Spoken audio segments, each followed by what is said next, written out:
Nah ini ada pertanyaan nih. Ya. Apakah teori 4 year cycle masih valid sampai ke depannya di saat para institusi dan negara sudah mulai masuk? Gimana bro?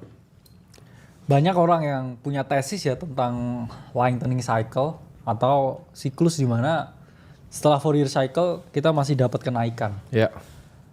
Mereka ini selalu percaya bahwa dengan adanya adopsi institusi dan juga sekarang kita ngomongnya negara, ini Bitcoin harusnya ya 500 hari setelah halving itu nggak turun, tapi lanjut naik lagi. Ya. Apakah saya percaya dengan tesis itu?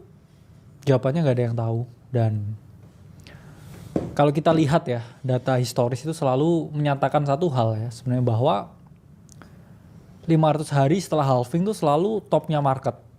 Hampir selalu ya, dari setiap siklus yang ada. Cuman balik lagi teman-teman harus paham, past performance ya doesn't mean ya future performance juga.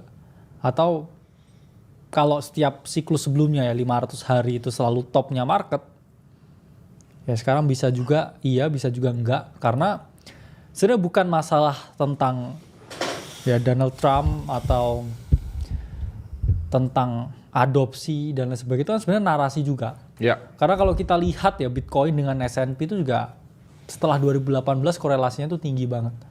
Apalagi kalau kita ngomongin ya dengan liquidity di global dan lain sebagainya, ya intinya kalau ada duit atau cheap money yang flooding in the market ya harga Bitcoin naik. Udah sesimpel itu sebenarnya.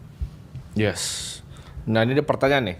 Jadi kalau menurut gue ya 4 year cycle itu Meme, apa meme? Ya tapi 4 cycle sebelumnya selalu ini bro, selalu top ya 500 hari setelah halving. Ya, jadi biasa memang selalu top. Ya inilah kita lihat lah, ini chartnya yang saya gambar sendiri ya.